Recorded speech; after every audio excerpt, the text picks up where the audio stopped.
Le diable et les démons utilisent 4 choses principales. La première, ce sont les lieux. Les lieux.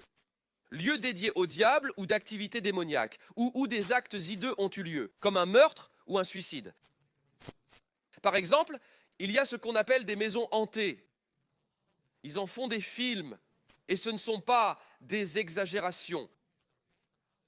Beaucoup de films sur les maisons hantées sont en fait basés sur des histoires vraies d'exorcistes, des prêtres catholiques ayant pratiqué des exorcismes, car si vous connaissez le catholicisme, vous savez que l'une des choses que les prêtres catholiques ou le personnel de l'Église font souvent lors d'exorcismes, c'est chasser les esprits maléfiques des lieux hantés. Et ce n'est pas une bizarrerie catholique. Dans la Bible, il y avait des lieux que Dieu occupait. Il occupa le temple de Salomon, il occupa l'arche, il occupait la tente de rencontre où Dieu était présent. Des choses s'y passaient. Et maintenant que nous sommes le temple du Saint-Esprit, nous prions souvent pour que ce lieu soit celui de la liberté. Quand vous entrez ici, vous vous sentez plus léger. Vous ressentez quelque chose de différent. Vous éprouvez un sentiment de paix. Qu'est-ce que c'est ? C'est la présence de Dieu dans ce lieu, mais il y a des endroits où vous vous sentez écrasé, car des forces spirituelles y dominent, surtout si on a laissé le mal s'y installer. Quand vous emménagez, confiez votre maison à Dieu. Même locataire, bénissez votre foyer. Prenez de l'huile vierge et oignez-le sans exagérer pour éviter les ennuis avec le propriétaire. Je me rappelle d'un jeune qui voulait sauver sa mère. Il a versé un seau d'huile sur l'allée.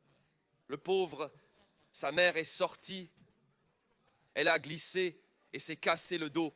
Je ne parle pas de ça, hein. Les gens peuvent se blesser, on peut se faire mal, mais je parle juste de prier pour votre maison, en famille. Pas besoin d'inviter un pasteur ou un prêtre. Réunissez-vous en famille et oignez simplement les montants de porte.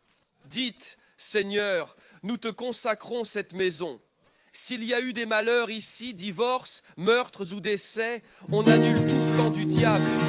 Diable, on paie le loyer, alors dehors.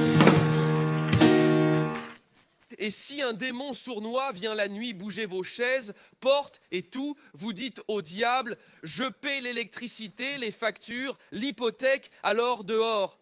Tu ne paies rien ici, c'est moi qui paie, c'est chez moi. Sors d'ici, cette maison appartient à Dieu. La deuxième chose que l'ennemi peut utiliser pour attaquer, c'est les gens. Donc, d'abord les lieux et deuxièmement les gens. Certains sont si pleins du diable, je les appelle des vampires émotionnels. Ils vous aspirent toute votre énergie. Tout va bien jusqu'à ce que vous les rencontriez. Ils ont un problème pour chaque solution. Mettez-les au paradis, ils trouveront à redire, même sur Dieu. Certains sont ainsi par nature, d'autres sont possédés par des démons. Et ce qui les rend dangereux, écoutez-moi bien attentivement. En théorie ou légalement, nous sommes pleins de Dieu, plus forts que le diable. On ne devrait avoir peur de personne à 100%. Mais si ces gens sont plus ancrés dans leurs démons que vous dans l'Esprit Saint, ils vous influenceront. Dieu est puissant, plus puissant que le diable à 100%. La question est que vous ne l'êtes pas autant. Ils peuvent être plus profonds dans un pouvoir moindre et vous affecter, vous le sentirez. Mais avez-vous rencontré des gens, quand vous étiez abattus, qui étaient remplis du Saint-Esprit ? Comme si la vie jaillissait même de leur salive. Leurs yeux sont pleins de feu. Ils sont simplement pleins d'enthousiasme. Vous passez 5 minutes avec eux, vous quittez la rencontre et vous vous dites « ça va aller, on va y arriver. L'océan ne m'arrive qu'aux genoux, tout va bien se passer. » Parce qu'ils sont si ancrés en Dieu, ils vous relèvent. Mais si les gens sont plus ancrés dans le péché et Satan, ils vous tireront vers le bas. Satan peut utiliser les gens pour t'attaquer. Si tu ne me crois pas, Jésus allait vers la croix.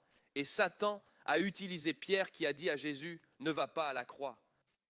Jésus a su que le diable l'utilisait. Et bien sûr, Jésus est le patron absolu. Alors il a dit à Pierre « arrête, arrière Satan ».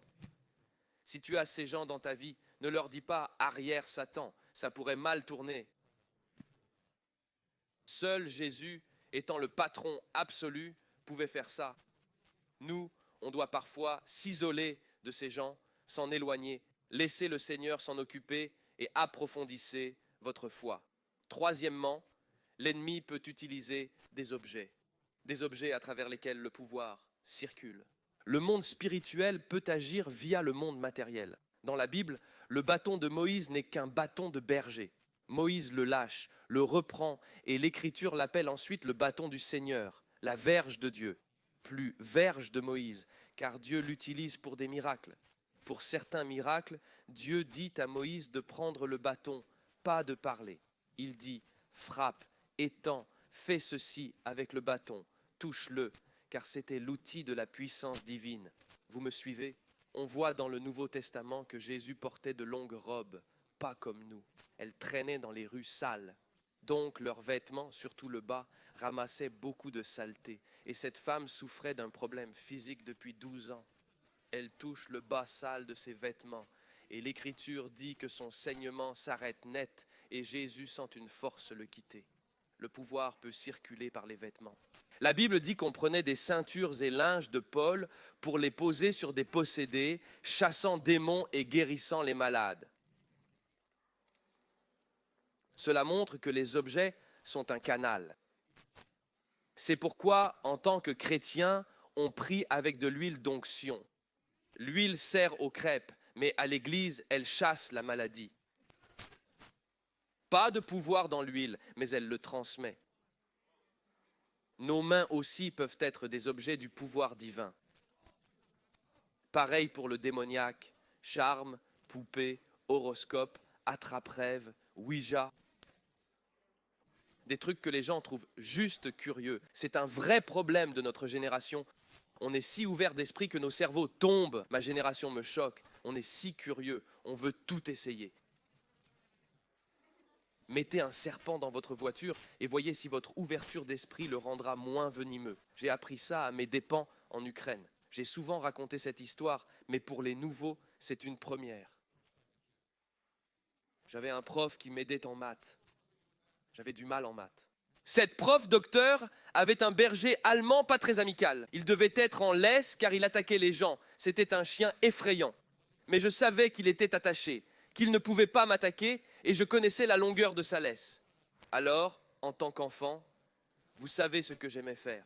Tu sais, j'aime le provoquer car je savais qu'il aboierait sans mordre, vu que je restais hors de son territoire. C'est comme ça qu'est le diable. Il peut te tenter, pas te tourmenter, tant que tu restes hors de son territoire. Un jour, ne voyant pas le berger allemand, j'ai vu sa niche. Ses niches étaient assez grandes, alors j'ai pensé qu'ils avaient emmené le chien ailleurs. Par simple curiosité, tu comprends? Comprends bien, c'était juste de la curiosité. Je suis entré sur son territoire et j'ai passé la tête dans sa maison. J'ignorais qu'il dormait derrière la maison à ce moment-là. En passant ma tête à l'intérieur, je l'ai réveillé. Il était derrière et d'un coup, waouh, il bondit. Me voilà, le derrière face à lui, la tête dans sa maison. Il n'a pas compris que j'étais simplement curieux. Je ne voulais pas me faire mordre. J'avais toute ma vie devant moi. J'ai encore une cicatrice. Je ne vous la montrerai pas pour ne pas vous choquer. Il arrache un morceau de chair déchirant ma peau. Je vois le sang qui coule abondamment. Sans le médecin qui m'a tiré et recousu, je ne serais pas là aujourd'hui. Tout ça par curiosité. Vous prenez des Ouija, des horoscopes, en disant être juste curieux. Le diable se fiche que vous soyez curieux. Restez loin de son territoire, aussi loin que possible. Même si vous n'êtes pas croyant et vous pensez « je ne suis pas sûr de croire à tout ça ». Pour votre propre sécurité, le diable n'a rien à offrir. C'est comme caresser une hyène, littéralement. Vous n'allez pas changer le monde. Je me demande juste comment prendre un selfie. Non, il y a des choses qu'on ne touche pas. Pareil pour les objets et livres démoniaques. Fuyez ça comme la peste, car les forces spirituelles y circulent. Certains ont ça chez eux, et c'est là le problème. Il faut vous en débarrasser, pas de la maison, mais des objets. Gardez la maison, brûlez ces choses. La Bible dit que Paul à Éphèse a fait brûler des livres occultes. Valeur actuelle, un demi-million de dollars de livres occultes brûlés. Ils ne les ont pas vendus sur eBay, car parfois les gens se disent « Oh, je pourrais vendre cette planche Ouija ». C'est genre « Vraiment? Pourquoi voudriez-vous refiler votre démon à quelqu'un d'autre? Débarrassez-vous-en complètement au nom de Jésus. » Les esprits maléfiques peuvent aussi passer par des objets. On a parlé d'objets, de lieux et de gens. Le dernier, ça choque beaucoup, c'est les animaux. Les animaux peuvent être utilisés par le monde spirituel. On voit Dieu utiliser un âne pour parler à un prophète. On voit Dieu utiliser une baleine pour avaler un homme, lui donner une leçon et le recracher. Je veux dire, cette baleine avait vraiment faim. Elle aurait pu facilement le digérer, mais Dieu a touché cette baleine.